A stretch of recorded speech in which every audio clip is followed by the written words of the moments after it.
Assalamualaikum warahmatullahi wabarakatuh. Sugeng pepanggihan malih kalian kula Ratna wonten ing pasinaon basa Jawi kangge kelas 7 semester kalih. Wonten ing video menika kula badhe ngandharaken babagan materi teks deskriptif. Sumangga dipun simak nggih. Materi tes deskriptif menika kalebet wonten ing kompetensi dasar 3.1 memahami isi teks deskriptif tentang peristiwa budaya. 4.1 menanggapi isi teks deskriptif tentang peristiwa budaya dengan ragam krama. Tujuanipun peserta didik dapat memahami isi teks deskriptif tentang peristiwa budaya.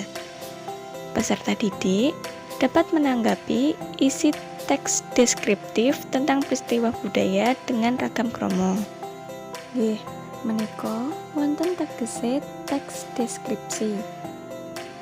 Teks deskripsi yaiku teks kang isine nggambarake sawijining bab kahanan barang, papan, swasana, lan kedadian kanthi gamblang.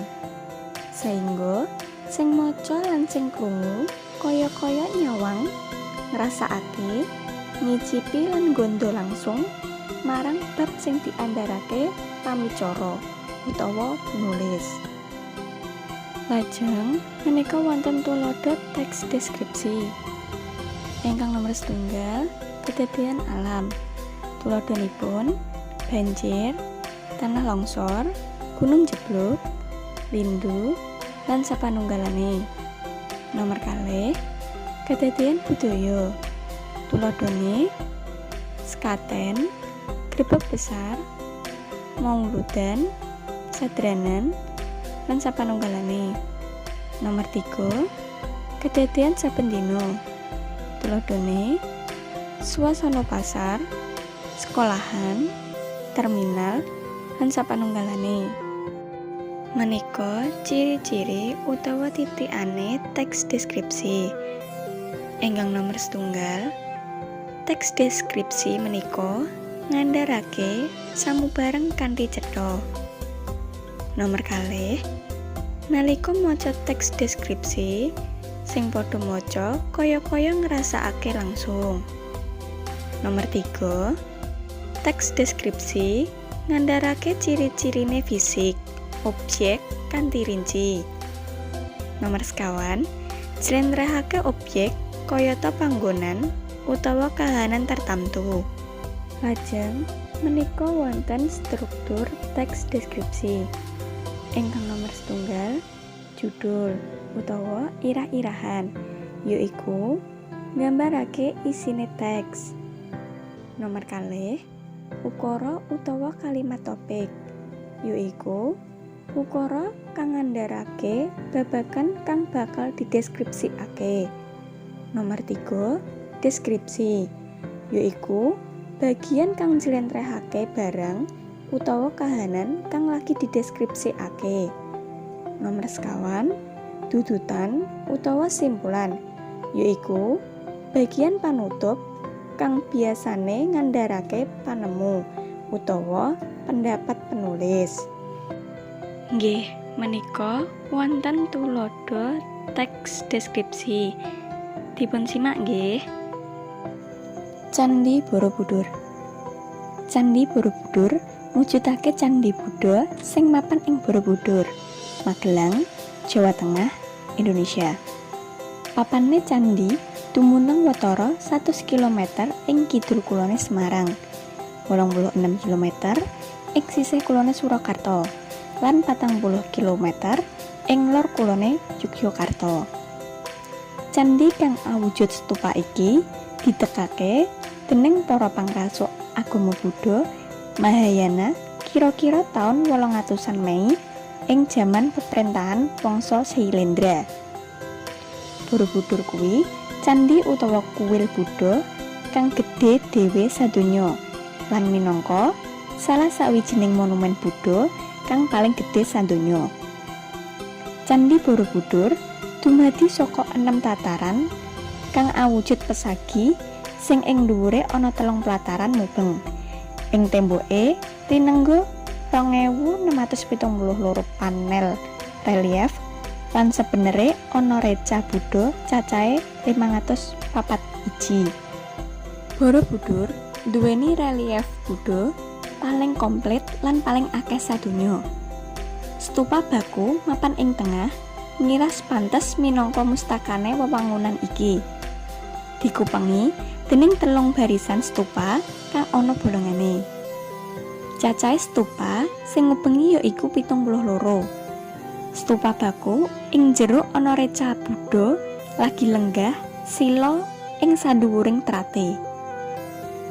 Candhi Borobudur mujudake gambaran jagat raya kang dibangun minangka papan suci kanggo ngluhurake Buddha lan piguna minangka papan ziarah kanggo nenuntun manungsa pindah saka alam nepsu kadonyan tumuju pepadang lan kawicaksanan laras karo ajaran Buddha. Sing padha ziarah mlebu lewat sisih wetan lan mlaku mubeng searah manut pandom jam. Banjur munggah unda-undaan candake ngliwati 3 tataran. Tataran kasebut yaiku Kamadhatu utawa tataran hawa nepsu, Rupa dhatu utawa tataran wujud, lan tataran arupa dhatu utawa tataran tan mawujud.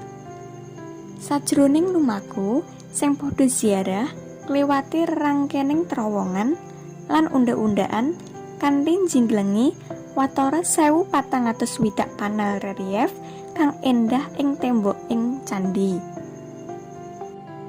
Miturut bukti sejarah, Borobudur ditinggalake ing abad ke-14 bebarengan karo kendhone Prabawa Kerajaan Hindu lan Buddha ing Jawa serta wiwit mlebune Prabawa Islam. Jagat lagi wiwit nglenggana anane wewangunan iki. Sakwise wewangunan iki ditemokake dening Sir Thomas Stamford Raffles ing 1814 sing wektu iku dadi Gubernur Jenderal Inggris ing Jawa. Wiwit wektu iku Borobudur didandani lan dislametake. Ing taun 1975 nganti 1982 candhi kasebut didandani saka pambudidayane pamarentah Republik Indonesia lan UNESCO. Candhi kasebut mlebu ing situs warisan dunia. Borobudur saiki isih digunakake kanggo ziarah agama kabukti saben taun warga Buddha saindenging Nuswantara lan negara manca kumpul ing Borobudur kanggo mangeti Trisuci Waisak. Ing jagating pariwisata, Borobudur dadi papan wisata kang paling akeh ditekani para pelancong ing Indonesia. Nggih, teks ingkang irah-irahan Candhi Borobudur menika kala wau tulodes saking teks deskripsi. Kanggo mangerteni isi teks deskripsi kasebut, saged nggunakake rumus 5W+1H. Dados, kita kedah ndamel pitakonan ingkang nggunakake rumus 5W+1H. Rumus 5W+1H menika yaiku what, who, when, where, why, lan who. Bahasa Jawane yaiku apa, sapa, kapan, ning endi, kenang apa, lan kepiye. Nggih, ingkang nomor setunggal menika pitakonan nggunakake tembung apa. Apa kang diceritakake ing teks kasebut? Nggih, wangsulane yaiku Candhi Borobudur.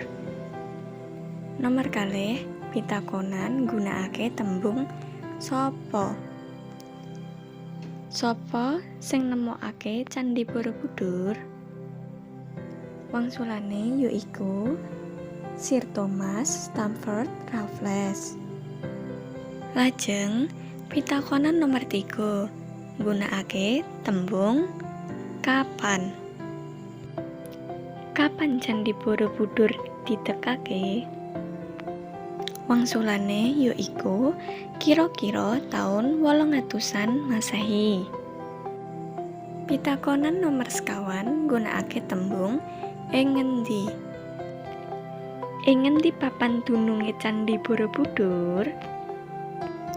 Wangsulane yaiku papan candhi dumunung watara 100 km ing kidul kulone Semarang, 86 km ing sisih kulone Surakarta, lan 40 km ing lor kulone Yogyakarta. Lajeng pitakonan nomor gangsal gunakake tembung kenang apa. Kenang apa Candhi Borobudur dibangun? Wangsulane yaiku Candhi Borobudur dibangun minangka papan suci kanggo ngluhurake Buddha lan pikuno minangka papan ziarah kanggo nenuntun manungsa pindah saka alam nepsu kadonyan tumuju pepadang lan kawicaksanan laras karo ajaran Buddha. Lajeng pitakonan ingkang pungkasan gunakake tembung kepiye. Kepiye gambarane Candhi Borobudur? Wangsulane yaiku Candhi Borobudur dumadi saka 6 tataran kang awujud pesagi, sing ing dhuwure ana 3 plataran mubeng. Ing temboke rinengga 2672 panel relief, lan sebenere ana reca Buddha cacahe 504 iji. Borobudur duweni relief Buddha paling komplit lan paling akeh sadonya. Stupa baku mapan ing tengah ngiras pantes minangka mustakane pewangunan iki. Dikupengi dening 3 barisan stupa kang ana bolongane. Cacahe stupa sing ngubengi yaiku 72. Stupa baku ing jerone ana reca Buddha lagi lenggah sila ing sandhuwuring trate. Nggih, menika kula wonten tuladha teks deskripsi. Cobi mangke pitakonanipun ingkang gunakake rumus 5W+1H dipun wangsuli nggih. Kendurenan. Waktu iku aku didhawuhi bapak supaya nekani adicara kendurenan ing daleme Pak Daryanto, sesepuh ing kampungku. Ing daleme Pak Daryanto, bapak-bapak ing RT ku wis padha kumpul kanthi lenggah ing klasa. Klasa kang dilenggahi bapak-bapak iku mau digelar ing ruang tengah daleme Pak Daryanto. Anggone lenggah mau tumata rapi. Lenggah jejer pesagi ngupengi ambeng sing uga ditata jejer. Ambeng-ambeng iku diwadahi baskom. Ana sing baskom plastik, ana uga sing baskom seng. Ambeng-ambeng iku dumadi saka sega kang dhuwure ditatani lawuh maneka warna. Kanggo misahake sega lan lawuh, ing dhuwur sega diwenehi lemek. Ana sing nganggo lemek kertas, godhong gedang, utawa plastik.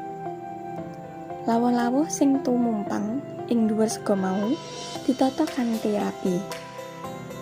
Sing wujud jangan ana sing diwadahi takir, sudi utawa lepek, dene lawuh gorengan, tempe, gereh, peyek, endhog-endhog utawa rempah. Cukup ditata kanthi rapi, mubeng manut wujude lemek. Ing dhuwur lawuh isih diwenehi tutup. Godhong gedang, sebet, lan koran dadi tutup ambeng-ambeng iku. Ing antarane bapak-bapak sing lenggah mau, ana priyayi sing lenggah ing pojok adoh karo lawang omah iku. Priyayi iku rada sepuh ngagem kupluk. Ya priyayi iku sing mimpin donga ing kendurenan. Priyayi iku mau lumrah disebut kaum. Lumrahe kaum iku wasis ing bab ilmu agama.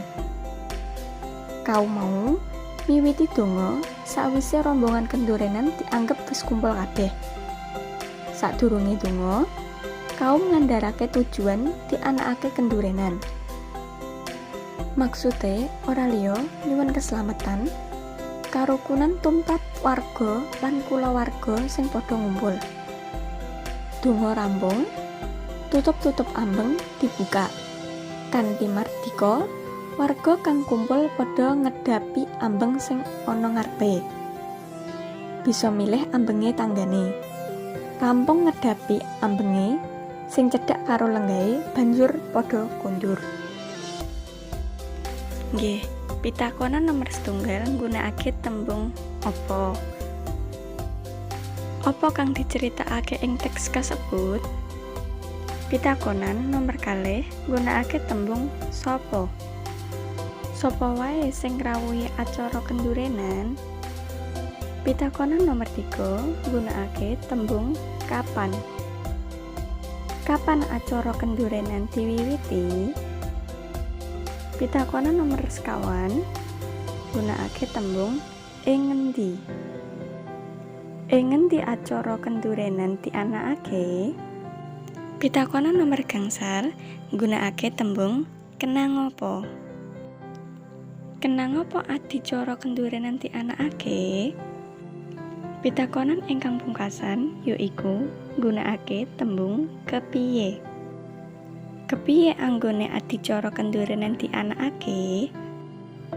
Nggih, lajeng menika wonten langkahe nggawe teks deskripsi.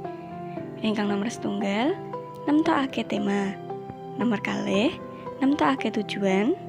Nomor 3, ngumpulake data utawa ngamati objek kang dideskripsikake. Nomor sekawan, gawe kerangka karangan. Nomor gangsal, ngembangake kerangka karangan.